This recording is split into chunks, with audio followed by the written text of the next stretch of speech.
Hello, I'm Carol Bokros. I'm from Mercer University. And I'm Joyce Fagel from Shoreline Community College, which is near Seattle and Washington. And I'm Jamie Sperandio from Indiana University, Purdue University, Indianapolis. And today we're presenting pre-health professions advising through the Canvas LMS. All right, the background of this project is that there was a discussion thread on the NAAHP Connect listserv last summer about how to use Canvas to advise our students. And it generated a lot of interest, and a lot of people contacted the three of us looking for tips and to share what we knew. One of you want to take that one? Okay, I'll go. So we decided to get together for this presentation and hope it will be helpful to you. So we thought that these would be the things that you'd be most interested in. You'd want some examples maybe. How are we each using Canvas for our advising content delivery? Some best practices for using this platform, but also some challenges that we face to use the platform. And altogether, we hope to assist you that maybe you would consider using Canvas for your resources or extending what you're already doing with Canvas. So here's kind of the problem as we've identified it. Effectively serving all pre-health students can be a challenge for many advisors when resources aren't adequate. And we feel like most institutions don't have adequate resources to be able to serve their entire pre-health population. Advisors are often overloaded with students, unable to fully meet the competing demands of advising all pre-health students. And resources for pre-health advising often result in the need to find creative ways to disseminate advising content en masse. Each of us has found that Canvas has been a solution to some of our problems.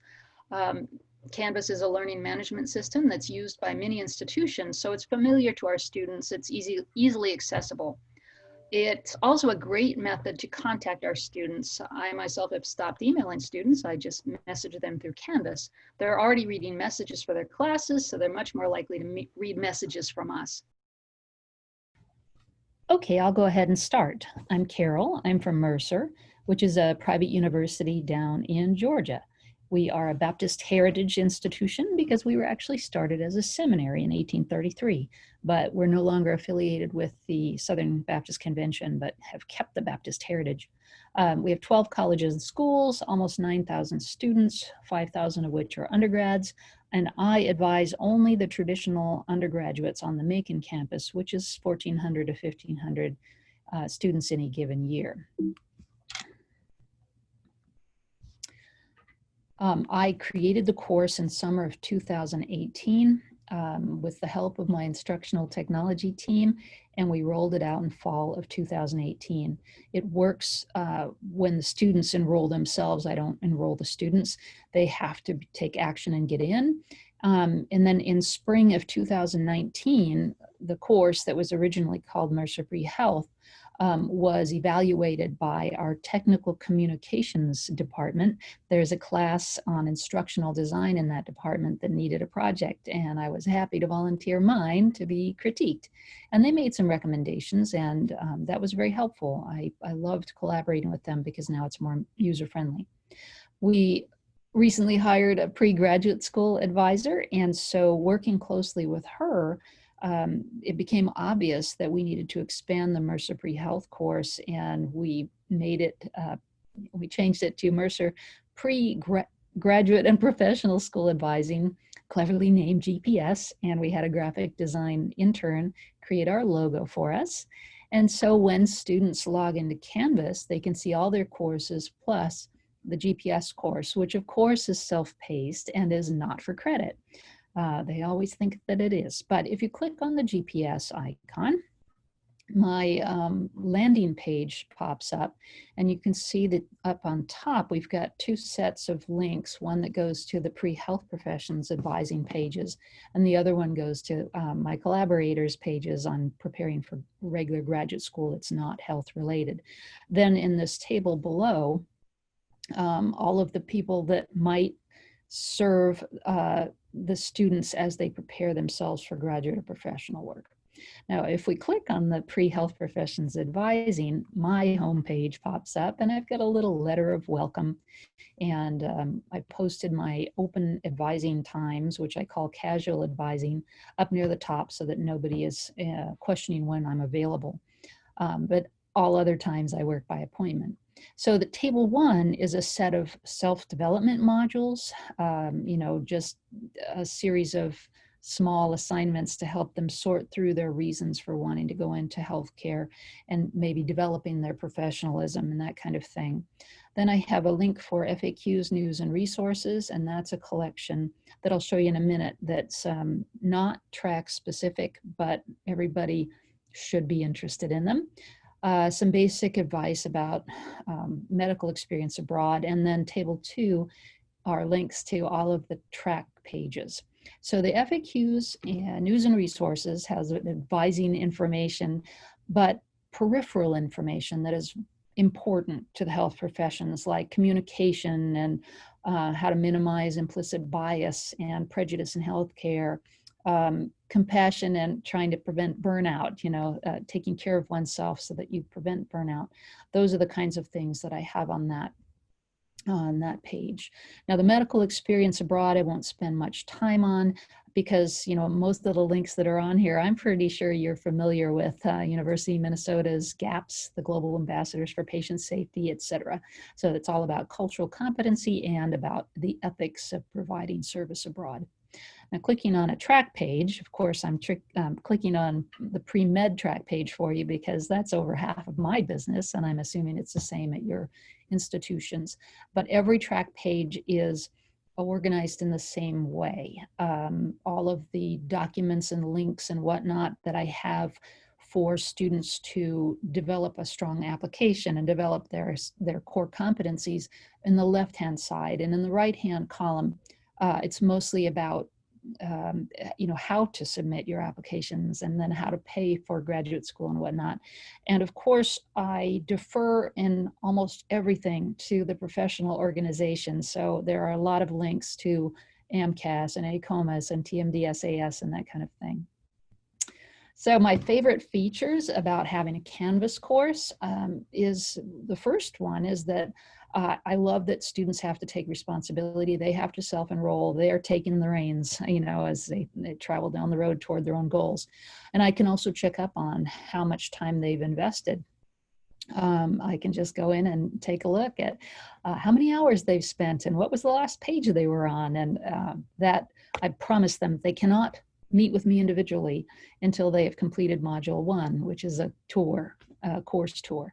I love how accessible it is, how flexible it is, and I also like that students who come in on one track but find an interest in another track, it's all in the same place so they can easily change direction. All of their options are visible and resources available. And that is my course. And we already had post-bac students just taking our classes, so now we have a little bit more features to support them, and that is attracting more students specifically to that program. I myself work in the General Advising Center, and my specialty is pre-health advising. Cool. Okay. When we splice this together, I'm pretty sure you said we have 10 students. Jamie, did you hear that, or was that just? Okay. So but I should start over, huh? We can either re-record it or we can keep that because everything else was really smooth, and your slide will have 10,000 or whatever the real number is. So whatever you prefer is okay. I totally did just kind of make that up, but it wasn't too bad, was it? No, you're gifted. Let me maybe just try one more time and see if we can get it done all in one more take, and then that's it. Okay. So for slide number 10, my name is Joyce Fagel. I'm an advisor at Shoreline Community College. We are a community college located just north of Seattle, Washington. We have about 10,000 students, and we're a fairly typical community college. About half of our students are preparing to transfer to a university, and the other half are doing career training and professional training programs. We also offer ESL, English as a second language learning. We offer programs for students who never finished high school and other entry-level type programs. In addition, we now have a post-baccalaureate studies for the health professions.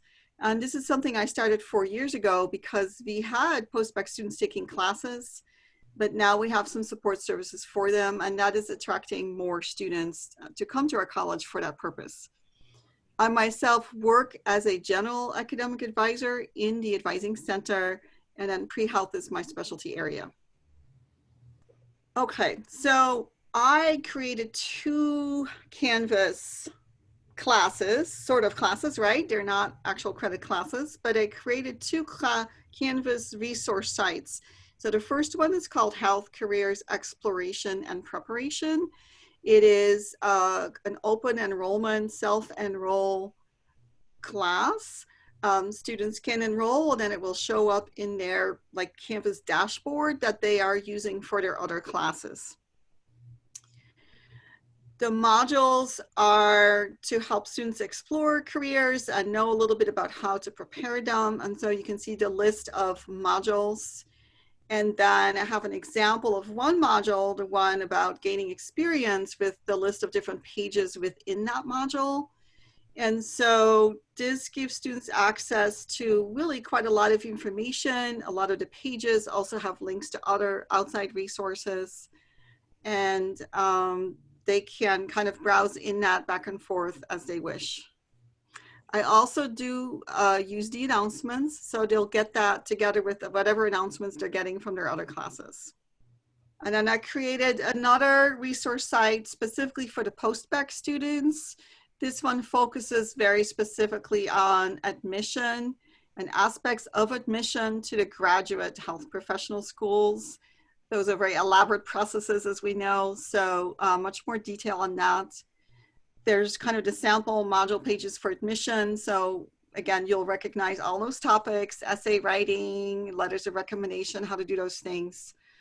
The other part of that module is there's a lot of information about the MCAT in particular, and quite a bit about the GRE, and then some information about a variety of other tests. I'm still building that out in the future.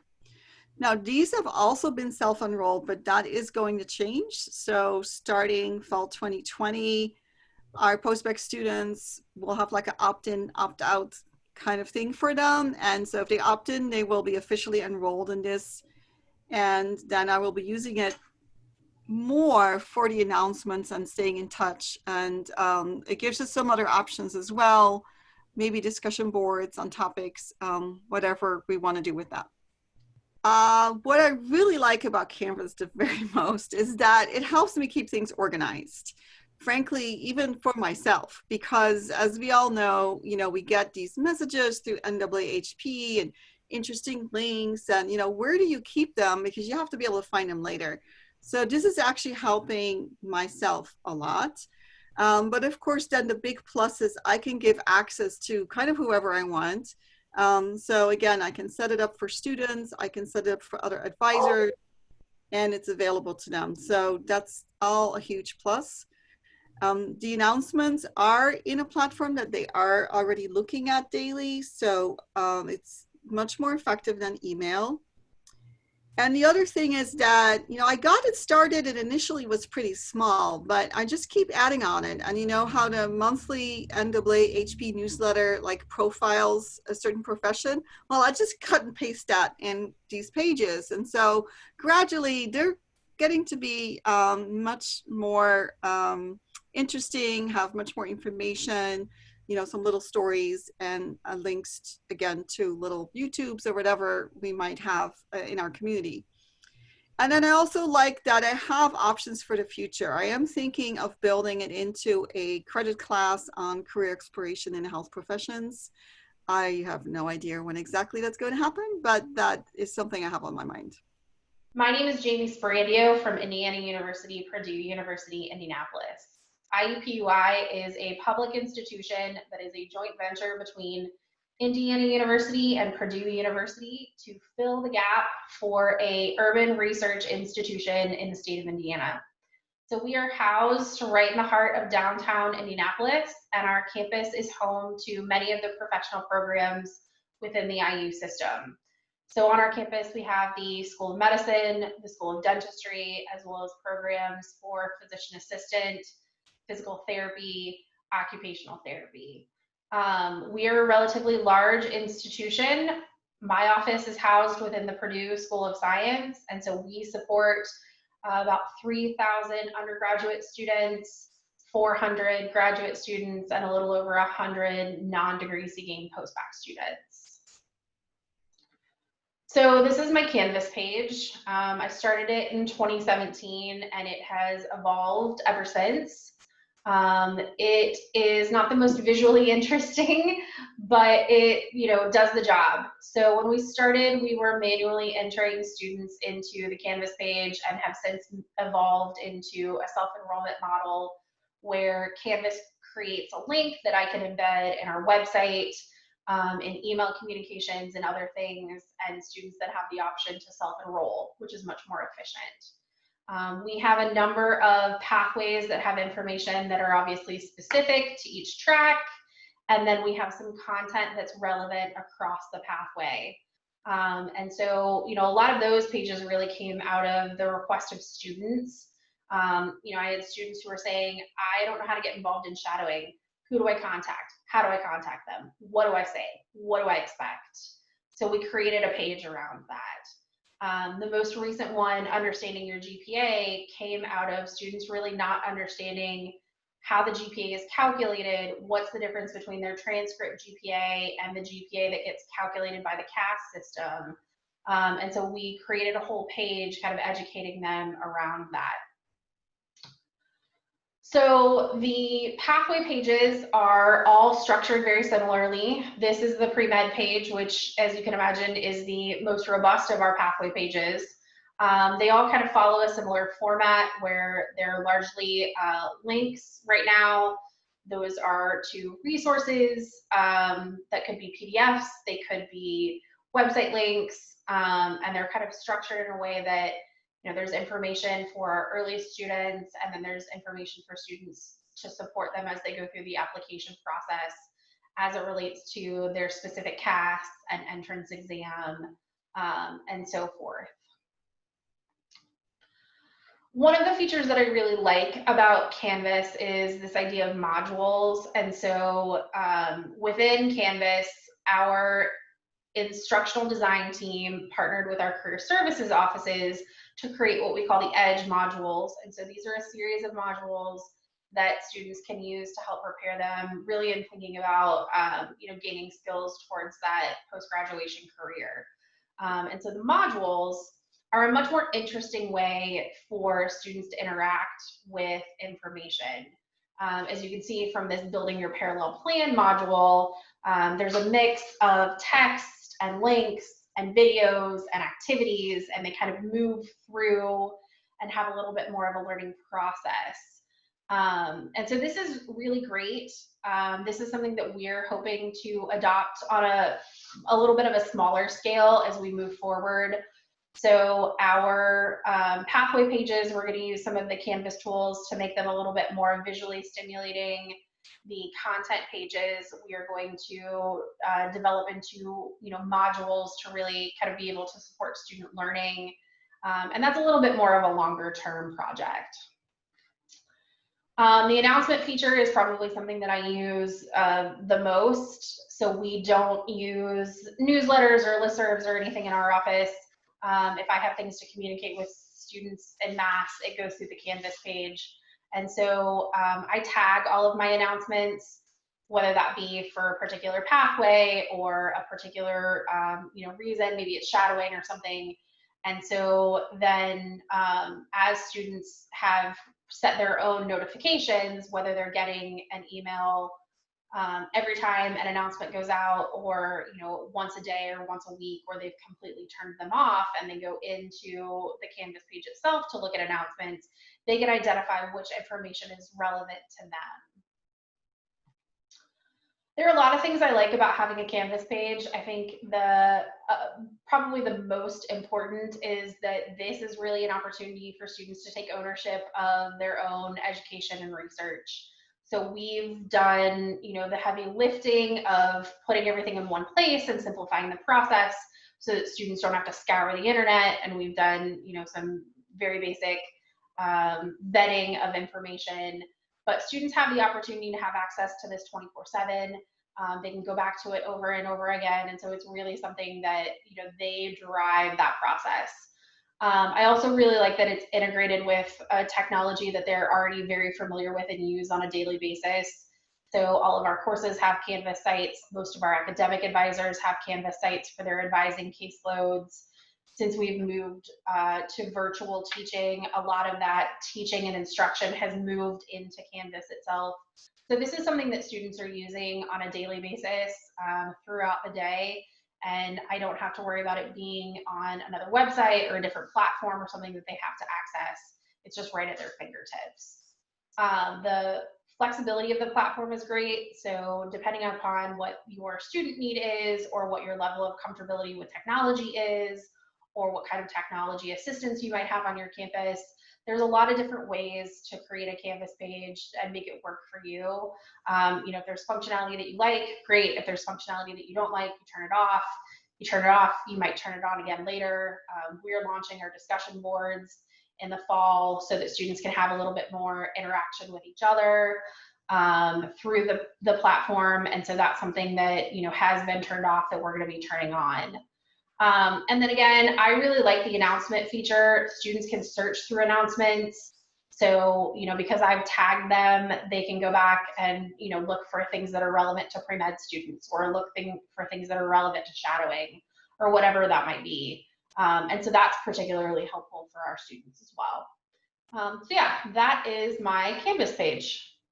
Canvas still poses some challenges. It doesn't solve all of our problems, but for me, one of the biggest issues is that students don't enroll when I ask them to, which is a problem. They'll end up, missing out on some great opportunities.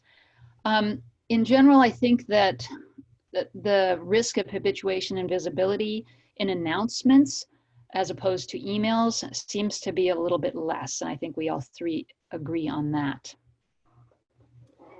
Yes, because students are also looking for announcements from their other classes in Canvas, I think they're just more likely to look at these. And then development time can be, there's some development time involved. I just want to remind people that you can start really small and then just add on. So it's not like you have to start out with huge content included from the get-go. Also, keeping information up to date. That's always a challenge, no matter what platform you're using. I actually think it's easier with using Canvas than anything else I've used before. But it doesn't go away. I think my biggest concern is that it becomes very text heavy. And so for students, the experience of looking at the material maybe isn't always as interesting because there's so much text there. And then I have some concerns of accessibility for students with visual impairment in particular, as well as, again, students who have internet access issues. Well, they have a lot of issues in college, but this would just add and be another one for them. So one of the issues that we faced when manually adding students is that they can't self-remove from the site, which is part of the reason that we moved to self-enrollment. Another issue is the analytics are not ideal for long-term tracking of student usage unless you're having students submit assignments or quizzes or things. The analytics tools will give you some information, but they don't do a really good deep dive. And then one thing that I found that can be a challenge is that students can control their own notifications, which means they can turn them off and not get important announcements that we send. So our conclusion is that Canvas can provide an effective platform to meet some of the advising needs of our students. And Canvas also allows us as advisors to track student activity and their progress. It does depend on how you set that up, what you can track. But if you'd like to do that, you can. We thank the many people at our respective institutions who have helped us along the way. And we thank you for your attention. Thank you. Thank you.